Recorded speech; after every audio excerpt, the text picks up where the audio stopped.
Ռուսների ծրագիր մինիմումը դա սահմանադրական փոփոխությունների բլոկավորումն է եւ ծրագիր մինիմումին ռուսները հասել են։ Այո, այդ մենք պետք է արձանագրենք, որ այդ առումով ռուսները հաջողություն արձանագրել են։ Ընդ որում, եթե Բարգավաճ Հայաստանը անցնի, քաղաքացիական պայմանագիրը նաեւ չունենա 3/5, ինչը կնշանակի, որ կառավարումը մի քիչ ավելի դժվար կլինի։ Իսկ սահմանադրական փոփոխություններ նախաձեռնելու այլ տարբերակներ, այլ հնարավորություններ այնուամենայնիվ իշխող ուժը կունենա, թե չի ունենա։ Դե չէ, մի քիչ բարդ է։ Մի քիչ բարդ է, որտեվ մայրօրենքը հստակ ամրագրում ունի։ Ընդ որում այդ մայրօրենքի ամրագրումները շատ պրոբլեմատիկ են, որտեվ շատ ներողություն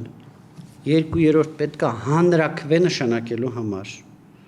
Դա անտրամաբանական է, որտեվ հանրակրվեն ժողովրդից կարծիք հարցնելու մասին է։ Ինչի է պետք խորհրդարանի 2/3, որպեսզի գնաս ժողովրդին կարծիք հարցնես։ Այստեղ մի քիչ բան է, էլի, այդտեղ խնդիր կա։